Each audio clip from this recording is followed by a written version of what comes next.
The broadcast is now starting. All attendees are in listen-only mode. Hello everyone. This is Kriti extending a warm welcome to all of you. I'm a marketing executive at Upside Learning and your host for the webinar today. Thank you for taking the time to attend our webinar, Ensuring LMS Success from Onboarding to Support. Before we get started, I would like to let you know that you will be receiving the recording of this webinar later through email. Feel free to ask any questions anytime using the chat facility. Now, for a quick introduction about Upside LMS. Upside LMS is a best value SaaS learning management system. Its comprehensive feature set brings organizations additional advantages of speed, scalability, innovation, lower TCO, and higher ROI, while helping them manage their learning and training programs easily and cost-effectively. Upside LMS is trusted by over 90 organizations and 750,000 learners across the globe and backed by over 20 industry awards and recognitions won over a span of 12 years. These are some of our clients benefiting from Upside LMS. Moving on to the webinar, it's my pleasure to introduce you to the speakers, Vishakha Sharma, a project management professional who is a client relationships leader for Upside LMS, and Saurabh Deshlehra, client relationships leader, Upside LMS. Vishakha and Saurabh, over to you.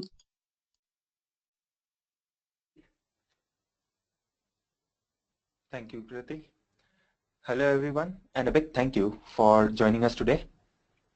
I would just like to reiterate what Kriti said. So anytime during the presentation, if you have any queries, feel free to post it on the chat window, and we'll try to answer those towards the end of the webinar. Now, first, let me take you through the agenda that we are going to cover in today's presentation. So we'll try to cover the entire implementation cycle, starting from the first point of interaction till what to expect from the support and even beyond that. We'll be touching upon the elements to consider during client onboarding. We'll see how a vendor can get into the customer's shoes and understand them better. Based on this foundation, we'll see all the aspects to be considered during the actual implementation and rollout of the LMS. Moving ahead, we'll have a look at different support arrangements and how these support arrangements can play a vital role in providing increased benefits and also help in sustenance of the success of the LMS implementation. Then we'll have a look at the major differentiator, which is providing ongoing consulting to the customer. Towards the end, and which is obviously the most important part, we'll have our client speak live. So today we have with us Mr. Ceekay, who is Learning and Development Specialist from MPC Healthcare. He'll be sharing his experiences on using the LMS and on successful LMS implementation in their organization. So before delving into further details, we would like to gather your feedback on one of the points. We'll be conducting a poll with that question. So the poll will shortly start appearing on your screen. So the poll says, which according to you is or are the key steps to LMS success? Is it pre-sales? Is it during client onboarding? Is it implementation?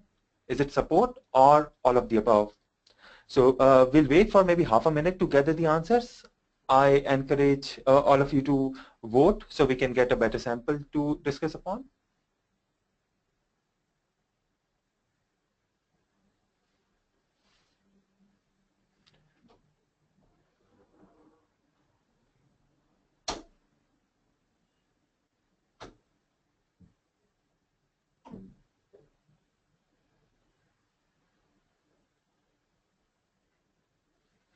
So can we have the poll results, please?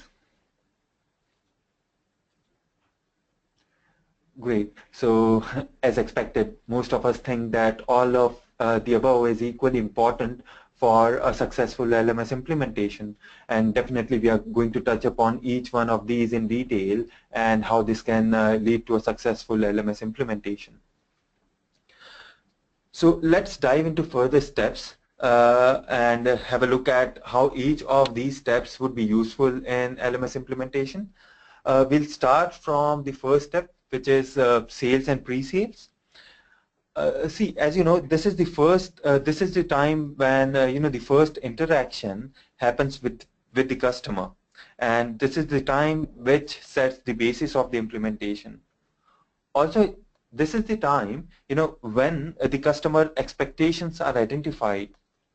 So I thoroughly believe that the best way to figure out what success means for the customer is very simply to ask them. I generally recommend sales team to ask questions like, how do they measure success themselves, or what are the success criteria, that they think, or what is the customer's desired outcome with the LMS implementation, or they can simply ask what are they trying to achieve with the product. With such indirect questions, the customer can share their needs, not really in terms of features, functionalities, or workflows of the system, but they could explore new ways to achieve the end result.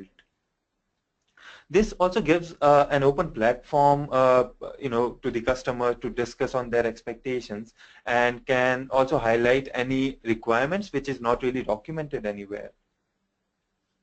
So let's get into further details and see the steps or specific points to be looked upon during the pre-sales and sales. So the first and the foremost point is understanding the requirement of the client. So the sales and the pre-sales team really plays an important role in understanding the customer's requirements. And in fact, this becomes the focal point, which ideally should be absolutely correct. Because it becomes the foundation of the entire implementation. So ideally, the sales and pre-sales team should really be able to understand the entire business case, and they should do a thorough analysis of the problem statement. At the end of understanding the requirement, all the stated as well as unstated requirements should be identified at a very early stage. So once the analysis of the requirement is done, the next step is to create a solution which should be based on the exact requirement rather than what is available in the product. So identifying the real requirement and finding appropriate solution are both important. So to arrive at a perfectly fitting solution, I believe this three-step approach should be followed. So during the first step, you should ideally be looking at any existing feature which would fulfill the requirement. A critical step here is to explain the alternate approaches. So there could be features already available in the system which will be able to best fit in the customer's process, or probably customer may just need to amend their process a bit so the system can fit their business process as is. So considering the first point, if you could fit the system as is, it will save good amount of efforts at both the ends. The second step then is to provide alterations in the existing feature. In this case, most part of the system would remain as is, and you would just be altering some part of the system, which using which minimum efforts are spent, and you would still be able to achieve the required output. And ultimately, if nothing of this works, you should build something new which would fit the purpose. So performing this three-step approach will lead to an ideal solution. Also, minimum changes would be required to achieve that target. Now, once the solution is defined, getting the client's agreement on the solution and discussing on every aspect, of the solution is equally essential. So both the vendor as well as the customer's technical team should brainstorm together to ensure that the solution meets all the requirements. So all the aspects like commercials or support arrangements, or possibly the technical feasibility of the solution, the usability aspects, hosting and infrastructure related aspects, security and accessibility aspects, or any other very specific requirements should be considered. So this will cover all the tangents of the solution. Also, such meetings, vendor can help the customer to foresee any future requirements, and all those requirements can then be taken care of at a very initial stage. So, till now we have seen how very specific requirements can be catered to. But in most of the cases, the system remains as is, and it is really important to understand the base product itself. Providing trial links and encouraging the customer to use the trial link is important to gather the initial understanding of the system. So trial link should ideally be provided early at the stage, and also it would be great if it is the branded trial link. So you'd have experienced that the first impression is also a lasting impression. So when you see a system which is similar to your brand image, you will definitely be able to get past through the first requirement. Now, having a branded trial link will also give the customer an initial experience of how the end product would be.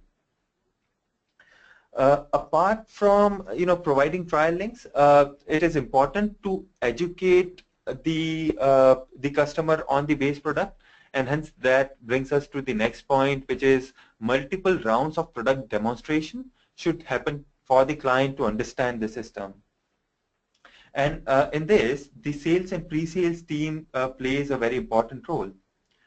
So providing multiple rounds of product demonstration also ensures that enough qualification of the product has happened at the client's end, and they understand the capability of the system. I have read some experiences earlier that says that the implementation was not really the way client wanted, since they did not gather enough understanding of the product at an initial stage, and still went ahead in implementing the system. So getting enough understanding of the system early in the stage is really important. And the vendor sales and pre-sales team does play a very important role in this. Another aspect that you should focus upon during the initial stage is using real-time examples and ensuring that the client understand from the previous implementations. So if you can use probably examples from probably the same domain or from the same industry, which really helps in boosting the confidence of the customer. So mostly organizations from same industry or probably the same domain will have similar processes, as well as they'll have a similar training need. And going through the previous examples or previous implementation case studies will also strengthen the suitability of the product for the customer. So reviewing the previous case studies adds a lot of value during the initial stage. So while these were a few essentials that should be taken care of during sales and pre-sales phase, let's look at what are the things to be focused upon during the client onboarding. So I'll first take you through what actually is onboarding. See, onboarding is not about sharing everything at once. It is actually about understanding the customer's requirement, also the customer, and then gradually taking them through the first critical step towards success. Some of the powerful approaches that I think would really be helpful in understanding the client is understanding their domain, understanding their specific training needs, also performing their need assessments, maybe providing assistance to them throughout the process, and also providing them a custom experience. I think the first experience that the customer has with the product will also set the tone of the entire relationship. So let's see a few secrets that would really ensure a smooth onboarding of the client. And I think the first of it is performing customer due diligence.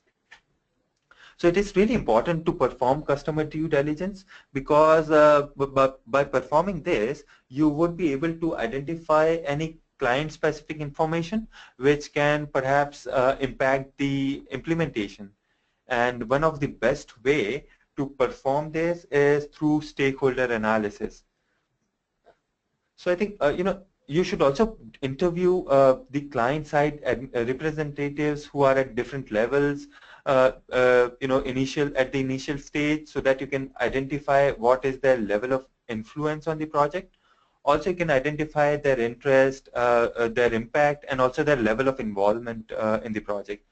So I'll just take an example here. So if you consider an enterprise organization, they might involve their IT team, or they might perhaps have a dedicated IT team for the project. And they may require approval at each and every stage of the product implementation. While, on the other hand, if you consider a small scale company, they might not even have a dedicated IT team for the project. So in such cases, it is really important to identify all the touch points and identify their roles, and also identify what influence they have in the implementation. This, I think, takes us to the next point, which is identification of user as well as owner at the customer side. So once you've identified all the stakeholders, you should also classify all the stakeholders based on their level of involvement as well as the level of influence they have on the project. Once you've had this, this can later be transformed into a responsibility matrix. So you can then identify responsibilities and roles of each and every one on the project.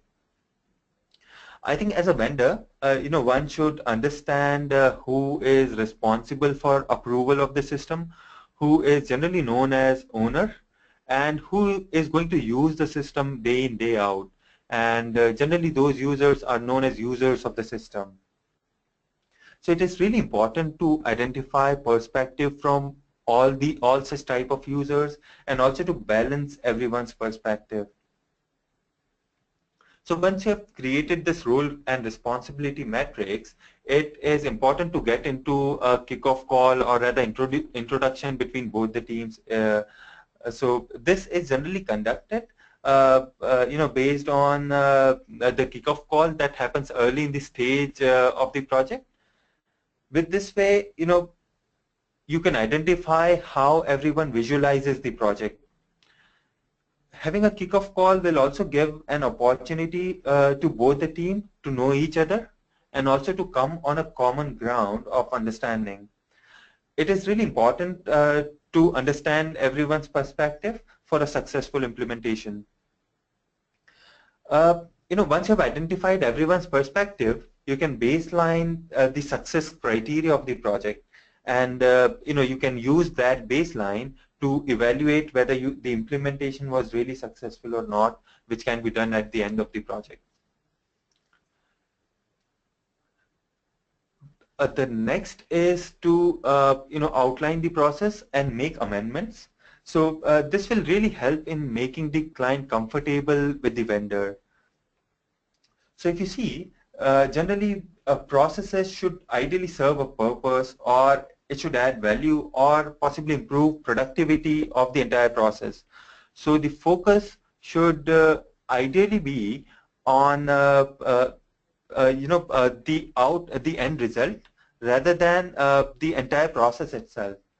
So we've observed that while serving a set of diverse clients, the processes would vary, from customer to customer. I would really like to share a recent example that we've had. So if you look at the recently published case study, we realized that the customer is from the fitness domain. They had a very less understanding of the technology, and hence we had to modify our processes a bit. So we created documents which contained a very minimum technical details. We used a lot of storytelling and also added a lot of graphics or flow charts to make them understand the different workflows of the system. This has really helped in developing a good amount of understanding of the system at the client's end, and therefore you should focus upon amending the process which would make the client comfortable. I think the other side of it is understanding the vendor and also understanding the LMS, because LMS is something that you're going to use over a period of time. So we often hear client saying that this is something which is really great within the system, but they don't really understand how to use it or how to fit it into their business process. So it is important to make the client explore the system and use it the way they want. So it is ideally not just the business need that should be sufficed, but you should possibly go beyond this and find extras which could add value. So a good, I'll again try and quote an example here that a good feature could be a virtual classroom feature which is already available in the system, but most of the clients do not generally use it. So the vendor should actually help the client understand what are various options available and how a particular feature can be effectively used. This takes us to the next point, wherein the vendor should be flexible enough to advise and to recommend the client as per their particular process or as per their type.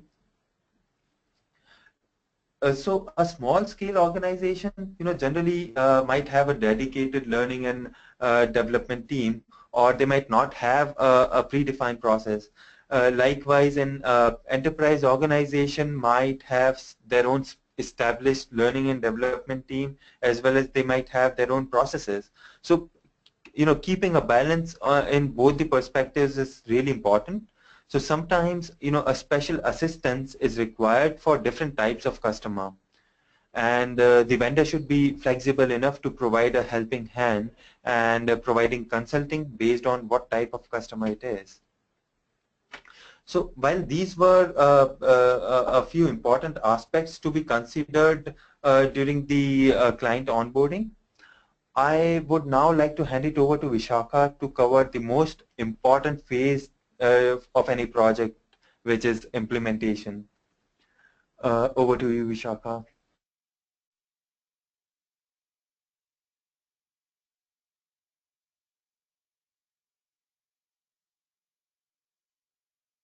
Thank you, Saurabh. Hello, everyone, and thank you for joining us today. Till now, we have seen how the initial stages sets the right pitch for the implementation.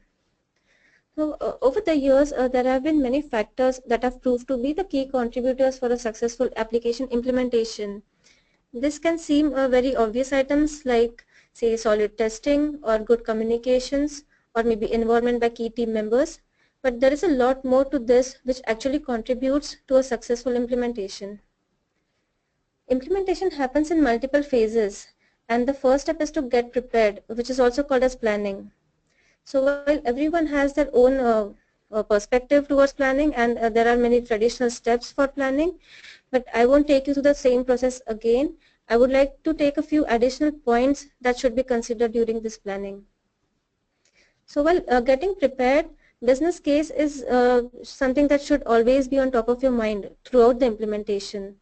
And in fact, it is not just limited to implementation, but it should be considered during the support services as well as during the ongoing consulting. So well-defined business case is very essential, and it should be created during the implementation. So one should define the project strategy before proceeding.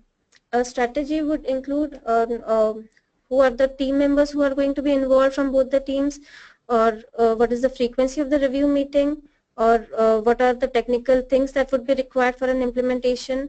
So all these things would cover the project strategy, and discussing this initially will set the correct expectations at both the sides. Maybe for a simple project, a client's involvement might not be needed at the same level as that for a complex project. So maybe if the project requires a lot of integrations with various systems, then a high level of involvement from various teams from the client side is required. Whereas for an out-of-box implementation, the client's involvement might be very low, or it might not be that high. So the implementation strategy should always revolve around the business case and the business need, but of course leaving a scope for positive changes. So such an adaptability is important both in terms of project and process. So when we talk about a process, it is something that is created to actually improve the efficiency, maybe by structuring various activities that are conducted regularly. So though there should be a set standardized process for any software development implementation, however, the use of these processes should not create more hassles than ease. The process should be adaptive enough so it becomes easier for both the teams to follow it. So if the client likes to be adaptive, you can think agile. So as I said earlier, that adaptability is important in terms of project and process both. So talking about the project aspect, as we all know that planning is a foundation for a successful project, and when it comes to planning, there can be various aspects to be considered, like the stakeholders involved, the communication plan, a rollout schedule, or the technicalities of the setup, and so on. So now gone are the days when a project was initially planned and everything should happen as per the plan only. In this ever-changing era, you should be planning, but with a scope of changes later. So although a thorough initial planning covering very minute details is important, but this should not bond you to disallow any changes later, which could have actually led to a successful project. So considering the current trend, one should be able to, and one should be open to adopt an iterative approach rather than a strict approach. So during the planning, it is not just the immediate requirement, but a good amount of consideration to the probable future requirements is also equally important. A system should be scalable enough, not only in terms of concurrency of the users, but in terms of supporting new features as well. So let us take an example over here. So suppose a client implements an LMS for a particular department or a region, and maybe later they plan to roll it out globally. In this case, LMS should be scalable enough to cater to the additional users, the additional load, and the configuration level changes. On the other hand, maybe at the client side, one department might be using only classroom training module, but another department might be using only e-learning, and the classroom training module might not be of any use to them. So in such cases, LMS should be easily configurable to allow such setup requirements. So you should always think about the scalability and configurability factors during the implementation. So after the phase of getting prepared comes the review and the collaboration. Collaboration is a key to successful implementation, and let us now see how the collaboration can be enhanced between the client and the vendor teams. So the implementation teams are usually considered as experts in their field, and they can provide good consulting to the client throughout the process. And this could be in form of maybe technical consulting or non-technical consulting. So for example, if a client requires an integration with Active Directory, or maybe integration with SAP, or they might be having a streaming server which is hosted on the client side, and if the client doesn't have a technical team on the project, so in such cases a vendor can provide the technical expertise and consulting to achieve this kind of integration. So technical and non-technical consulting becomes very important during the implementation phase. Moving on to the next point. So we think that there should be multiple touch points for a client to reach out. This is for easy support and a transparent communication. And this is not just limited to the escalation metrics, but here I am referring to horizontal and vertical communications. So mostly clients are aware who is to be approached at the client or at the vendor's end, but it will be very helpful for them to know who are the responsible people for different type of information.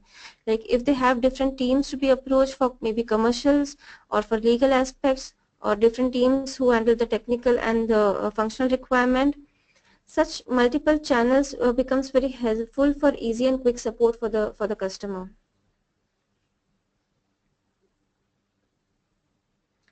Another important point in implementation is the regular status update meetings. So typically a regular meeting has proven to be very effective, especially for large implementations, and it has always helped everyone to be up to date on the progress as well as the next plan of action. So while everyone has a plan and everyone has a copy of the report, status update report, maybe during the implementation, so such meetings actually provide a great opportunity to discuss what are the open risks on the project, to verify and discuss if there are any foreseen risks and how it can be taken care of. This meeting then would not only help everyone to be up to date with the current progress, but it will also provide an assurance that any anticipated roadblock has already been thought of and a backup plan is already in place. Another use of status update meeting should be to address any open queries or questions raised by either team. So if maybe a client might have raised some queries and might be waiting for responses. On the other hand, the vendor might be seeking some approvals from the customer. So all such open points can be very effectively closed during these regular update meetings. Now, during the implementation and before the rollout, client's active involvement in verifying the deliverables is very important. And having a user acceptance testing phase, which is also called as UAT, will ensure that the client team gets to see the full system and they try out all the operations from their perspective. So as a customer, you can gain full value of this UAT by inviting various team members from your side. This would be before the actual rollout. So different team members that can be invited would be like a trainer or maybe a learner, administrator, even the instructors, the reporting managers, and also the content development managers. So they will actually use the system from their perspective and they will be able to provide their valuable feedback. This will help to unearth any unidentified challenges early in the stage, which would of course ensure a smooth rollout. So the final stage in an implementation is the rollout. If you cannot get the system to the users the way you want, then what is the value of it?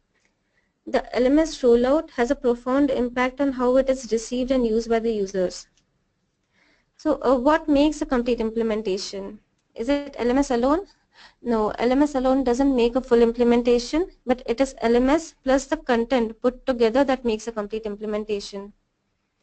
So while the vendor and the customer can work together as per a standard process for implementation, a lot of things during a rollout actually also depends on the learner habits and the actual training content that is to be delivered. So it is very important to understand what type of content is to be delivered and also what is the frequency of delivering it, so the content and LMS can gel together in a cohesive unit. So first thing is first, what you need to define is the type of content. Is it a video? Then what is the size of the video? What is the format of the video? If you're going to use courses, then is it Flash or HTML5? What are the compliance standard? And so on. So, but while the content might not be limited to such traditional e-learning material, it can also be delivered in the form of document or blog post or maybe discussion forums. So understanding the client's e-learning content, is it e-learning material or social elements or is it blend of both of these, would really help in designing the delivery process for a customer. Now, one more aspect to be considered is that clients might already have a diverse set of content with them, or maybe they have a limited content to start with. So understanding what is the type of content they are going to roll out plays an important role in designing the delivery process. Another thing is what is the type of training that is to be conducted. Is it a compliance program? Are these induction programs? Is it a mandatory or a skill development training? So it is not just the type of the training, but also knowing about the frequency is very helpful. So these were the few things that should be considered while designing a delivery process for a rollout. And an experienced vendor will perhaps know how a rollout plan can be created. And they can really add more value by suggesting the type of the content that can be initially launched, the additional features like the survey or polls that can be effectively used, not just during the rollout, but within the first few months of the rollout, the notifications that can be sent out to the users, and at what intervals we can send them out. And they can suggest any reference data that can be populated in LMS as an added reference for the users. So all these points will greatly help in maintaining as well as enhancing the user's interest on the LMS. So after all this preparation is done and the delivery process is defined, the actual launch is the most crucial time for a customer. And a high availability of the vendor and a standby team is required for a smooth rollout. A vendor who has done a multiple installation will have a vast knowledge of the frequent challenges faced by the users and would also know the best practices for a smooth launch. So the vendor can share this experience with the customer before the launch, so the client can be well prepared and can confidently roll out the LMS to a vast set of users. Last but not the least, in an implementation is designing the training process. So the base product remains same for everyone, and so does the training. Standard recorded trainings is something that anyone can go through anytime, but this often lacks a personalized touch for the customer. So maybe a standard training will only show how an activity can be performed by a step-by-step approach, but it will actually not tell the customer how the business process can be achieved with a particular module or a functionality. So adding a human touch to it and making it personalized for the customers adds a great deal of value. With this personalized training, the customer will be easily able to relate the business processes that they want to achieve in LMS. So that's why a training should focus on how the business process can be achieved by various workflow on the system. So these were the key drivers for a successful implementation. Now we will have a look at what it takes to maintain the same level of commitment throughout the engagement. But before that, we'll quickly jump to a poll. We would like to gather your feedback. So the question will start appearing on the screen. So the question is, which of the following is crucial to maintain the success of LMS initiative post-implementation? Is it direct end-user support? Is it expert assistance in new L&D initiatives? Is it timely and quality response to your queries? Maintaining high benefit cost ratio? Or is it all of the above? I will encourage all of you to participate in the poll so we can gather your feedback. We'll wait for about 30 seconds to collect your feedback.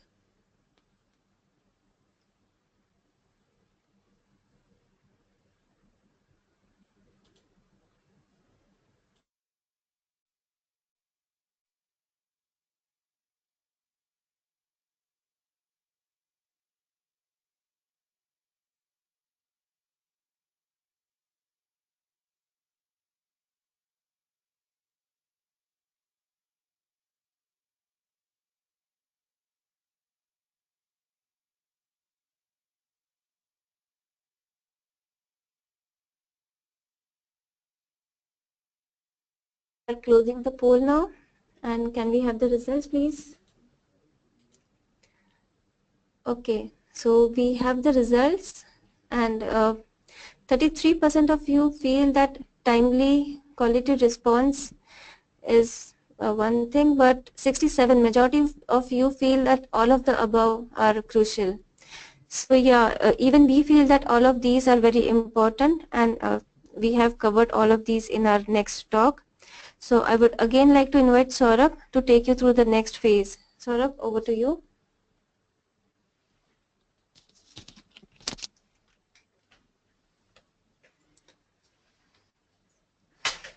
Thank you, Vishakha. Obviously, you have really shared great insights, and one should absolutely be considering those during the implementation phase. I'm now going to take you through various support options, and we'll see how these can really be helpful in increasing the benefits, and how this can help, all of these can help to sustain the LMS success. So, see, support service is really the backbone of any implementation, as it keeps on delivering the continuous customer satisfaction. So services like 24/7 support, or dedicated and on-site support, or really admin services have now become a standard offering by most of the LMS vendors. Obviously, apart from standard support, these should be available options, and customers should be able to choose from among these based on their need. So let's have a look at each one of these and see how these can be helpful. So first in the list is 24/7 support. So although every LMS vendor would nowadays provide access to a rich library of support solutions, which can include possibly step-by-step guides, or help videos, which enables the users to find answers themselves.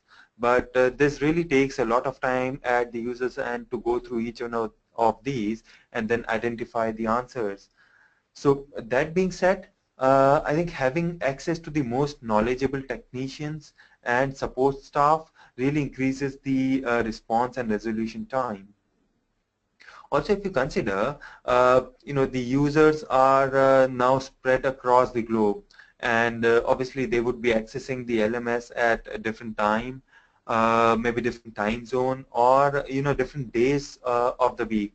So an access to support team who is available, let's say 24 hours a day and 7 days a week is immensely important. So in effect, 24/7 support has become a standard that almost everyone provides, and it is really important to have 24/7 support. Let's now have a look at the next level of support, which is end user support. So generally, the support is limited to level 2 support. What I mean by level 2 support is the vendor providing support to the LMS administrator at the client side, who is the single point of contact for them. And then in turn, the LMS vendor or the LMS administrator providing support to the end users. So in this case, the vendor has all the required technical skills to resolve the end user queries, which would be far quicker as compared to the client-side administrator. So having end user support, which is generally known as level 1 support, does improves the turnaround time and also reduces one hop in the communication.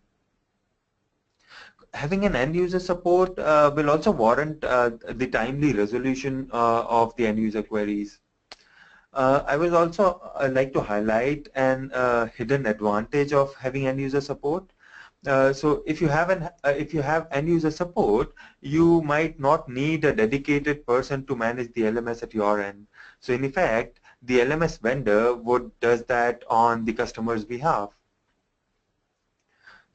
So this brings us to the next level of support service, and which definitely can provide added advantage to the customer. So think, if you have had a team who is only working on your request. So, your tickets would not lie in a shared queue, and obviously you would have better control on all your tickets. You can yourself set priorities of the tickets and also sequence the tickets as per your requirement. So the team can dedicatedly work for a single customer and can look for all the service requests from that particular customer. All in all, a dedicated support team can also perform an analysis of all the service requests received. So they can therefore, spot the problems before even they occur.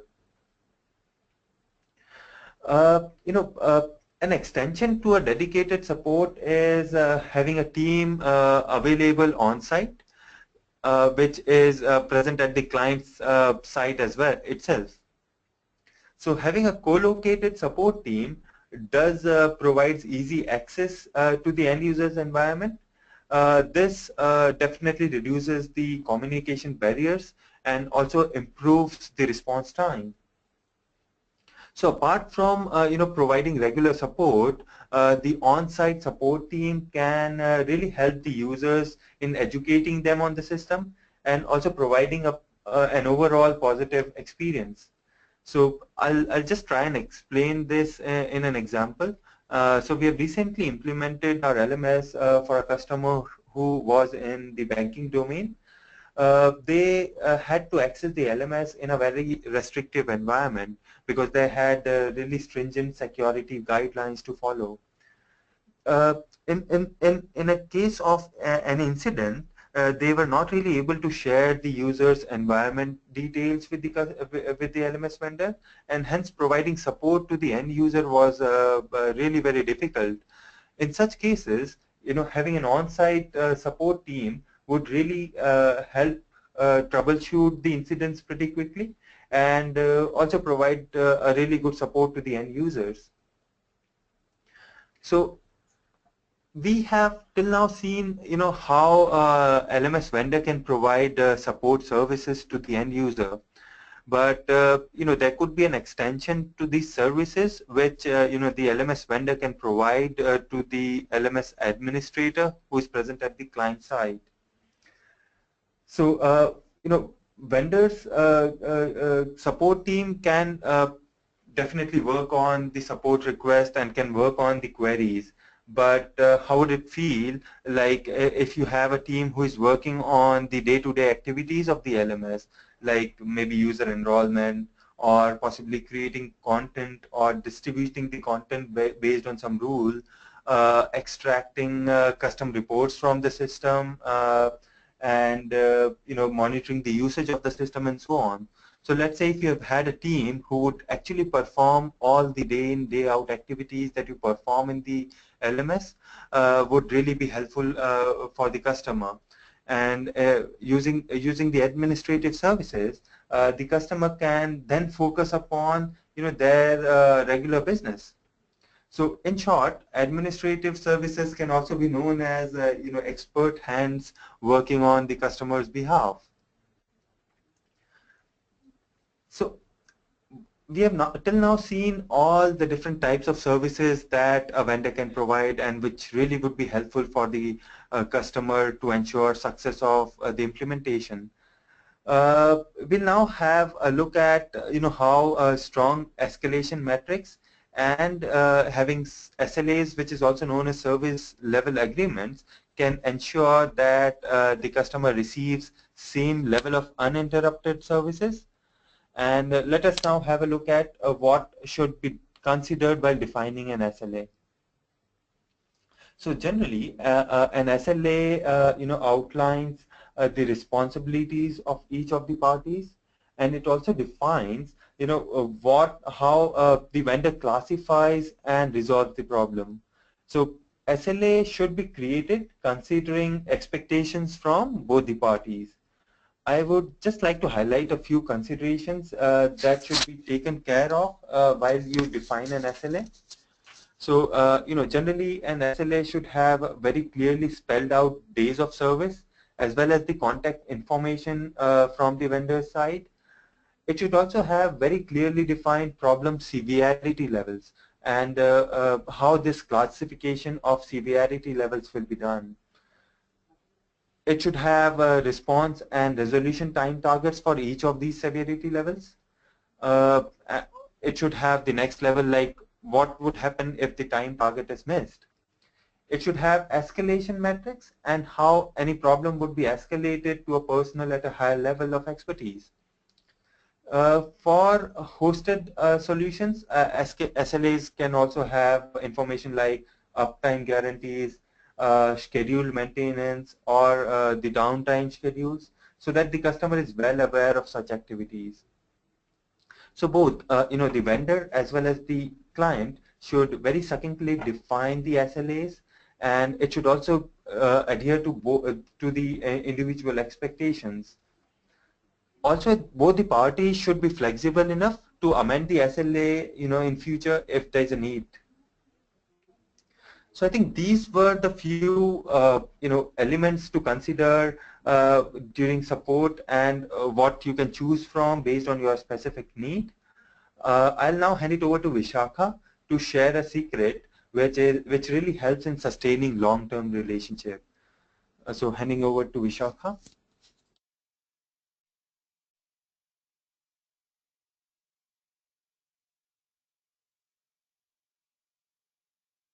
Thank you, Saurabh, for taking us through the support and services aspect, which is a key part for ensuring uninterrupted user experience. So till now we have seen all the tangible deliverables. Now let us see what are the aspects which actually strengthens this relationship beyond the expectations. So often it is thought that a project is completed with the rollout, but in fact a long-term relationship between the client and a LMS provider starts with a successful rollout. So in my all these years of handling customer relationship, I have seen that implementation and rollout is of course important, but it is one part, and the second part is maintaining this relationship and taking it to the next level. It just doesn't stop after the setup. A vendor can actually help the client see what enhancements can be done in future and how the learning delivery experience of the users can be enhanced. So a vendor might be involved post-implementation, but there can actually be spikes in the involvement based on different factors. And these factors can be maybe recurring training cycles, like a compliance training, where users might have to go through a mandatory training within a particular deadline or maybe a particular month of the year. On the other hand, client might have some specific training activities scheduled, like say sales training for skills upgrade, or maybe seasonal activities, or even some market events like a release of a new product, which would require extensive training internally as well as for the external users. Such training events would also impact on the infrastructure requirement, the server and the system utilization due to the sudden spikes in the LMS usage. So a vendor's awareness and involvement will help the client to plan and execute the training activities more smoothly, and the vendor on the other hand can align his teams to cater to such spikes in involvement. So to ensure that LMS keeps up with the customer needs for a long term, a customer should involve the vendor for future L&D initiatives, and any impact on the LMS can then be well planned and taken care of. So the vendor, if they're involved in such initiatives, they can suggest how a particular module can be achieved within LMS, or they can conduct gap analysis to identify if there are any modifications required to cater to the L&D needs. So in fact, this no longer remains a client-vendor relationship, but a client then starts seeing the vendor as a partner who can be reached at any time. And the vendor on the other hand is always working with the client on some new initiatives and is suggesting ways to achieve the new things in using the LMS. So in such cases, for any L&D initiative, the customer can purely focus on the internal process, and they can leave anything specific to LMS to the vendor who would act as a shadow team. The next point is planning future releases, which is a part of ongoing consulting. So in this ever-changing world, nothing can be stagnant, and every system requires an upgrade to keep up with the technological advancements. Also, the organization requirements keep on evolving with time. So listening to the client needs and bringing them back to the product is a great idea. So a collaborative environment should be created by the vendor where clients can contribute their suggestions and thoughts, which can in turn become the wish list for the LMS. So I would also like to touch base upon the roadmap, since we are talking about the future release planning. So in a product roadmap, a balance between the emerging trends and the customer specific needs should be maintained. So there are two aspects to create a future release plan for a product. One is the vendor's roadmap, which is based on what they want to achieve in their product, and second is the customer contributed enhancements. And combining both of these will really lead to a win-win situation. Another advantage of this approach is that one customer would benefit from another customer's ideas and thoughts and buy a product which is competitive in the market. So once all of this is done, the implementation is completed, it is then time to know whether the implementation is successful or not. And this can be achieved by calculating the ROI, which I'm sure is easier said than done. And I'm pretty sure this is something that is in everyone's mind and is of course something that needs to be calculated to identify if the LMS initiative was worth the investment. So the ROI calculation and analysis should not happen only at the end of the implementation, but it is an ongoing process. So here are a few tips to calculate the ROI. So while LMS can have all the features in the world, but you should only consider the features that you're going to utilize. You may define your own matrices for ROI calculation based on the business case that was defined at the beginning of the implementation. Many organizations measure the effectiveness of learning business results. Some of these are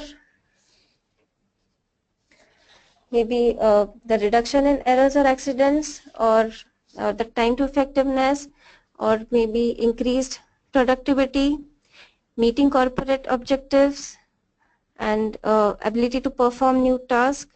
So these were a few points that many organizations consider to calculate the ROI. So once the ROI is calculated, next is how to improve this ratio. So a vendor, by providing their ongoing consulting in terms of providing technical expertise, future release planning, actively contributed in L&D initiatives, and also acting as a shadow team, can help use the LMS more effectively, and this gradually increases the ROI. So going the extra mile and providing ongoing consulting makes the client and vendor partnership very strong and ensures that LMS keeps providing great value to the customer. So in a nutshell, whatever points that we covered today will definitely help you to achieve a successful LMS implementation and an increased ROI. So this covers all the points from the agenda, and as we promised, we will now invite our clients to speak. I will have Saurabh for a quick introduction to our client.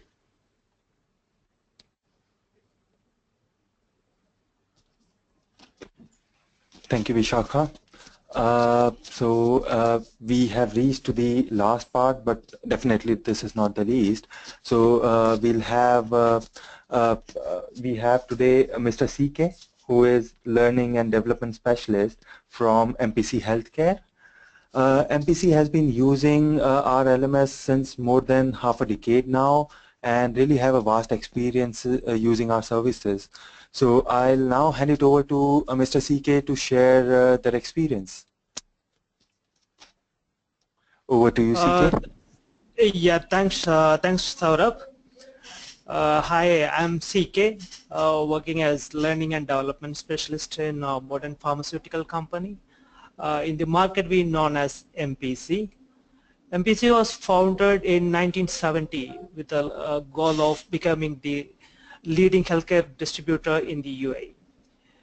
We invested in the best infrastructure, system, and people so that our partners and customers were guaranteed the most modern facilities possible.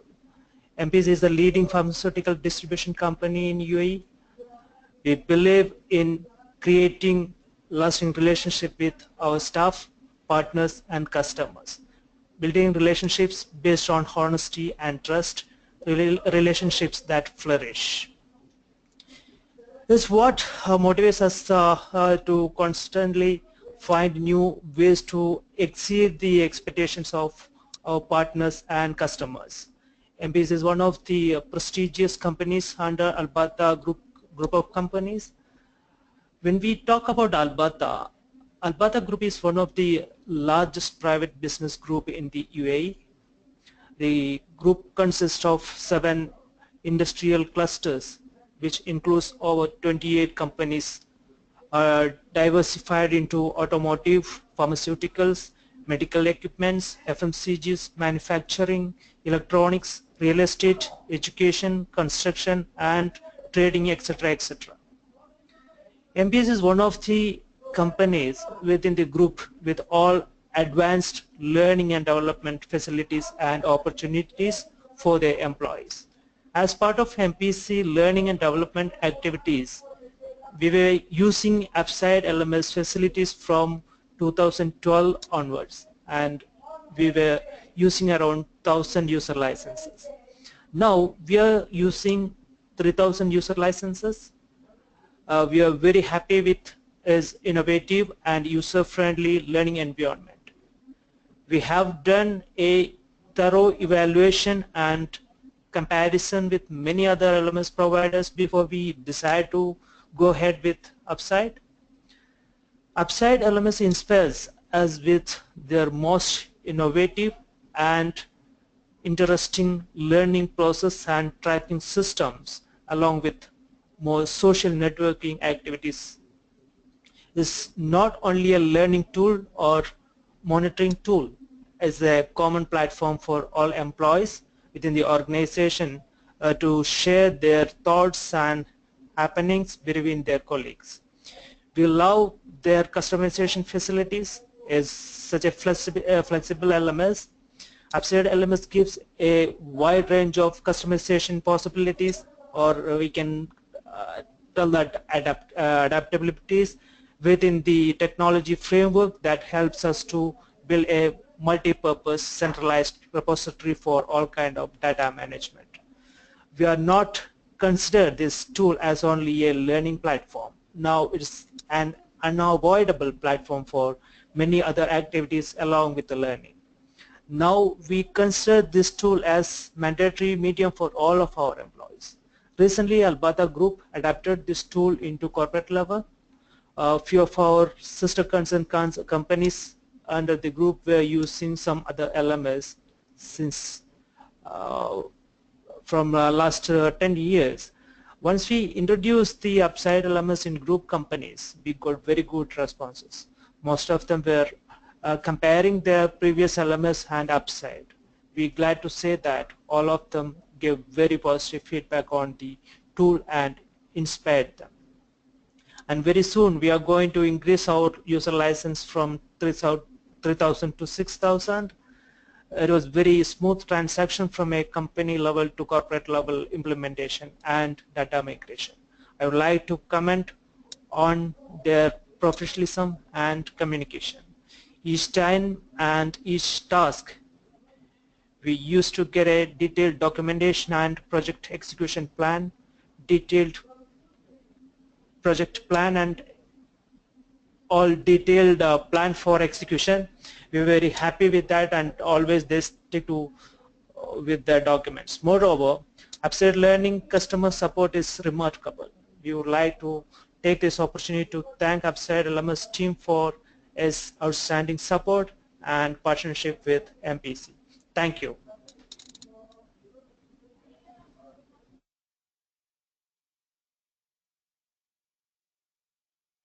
Thank you, Mr. CK, for sharing your valuable experience. It is really a pleasure to hear your experience, and it does provide really good insight. Thanks again. We would now like to take up any questions that you may have. So there will be a chat window on your right-hand side. You can post your questions there, and we'll take up those questions in a short while.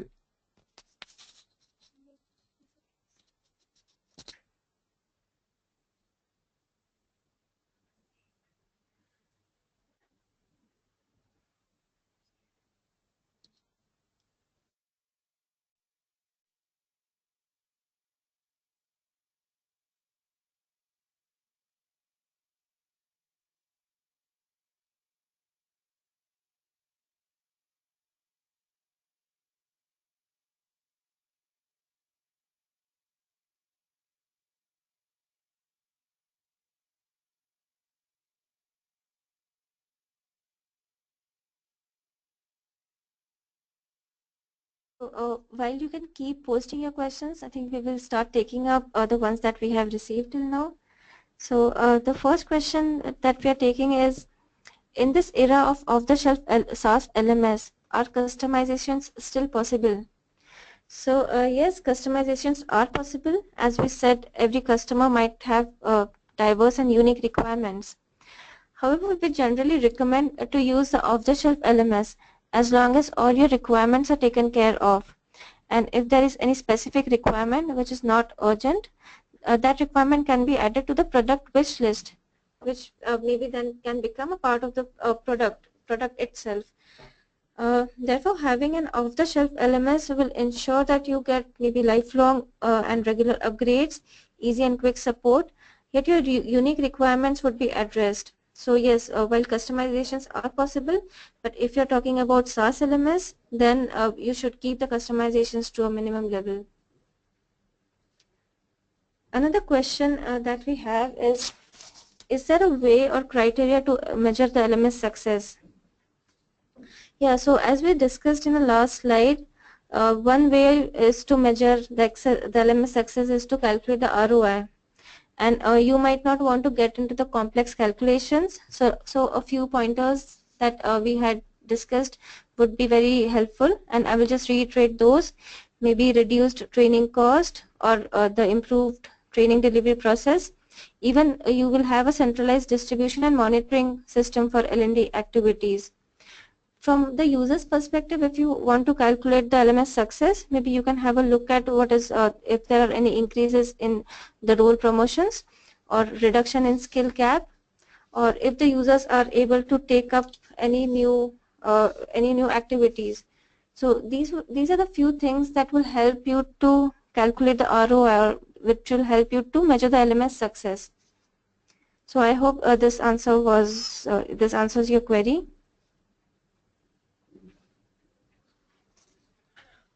Great. Thank you, Vishakha, for answering the queries. And if there's anything which we couldn't take up in this webinar, we'll definitely try and to answer that over an email. And this brings us to the end of the webinar. Thank you, everyone, for taking out time and attending the webinar. And the webinar or the webinar recording will be available to everyone through an email. Thank you again.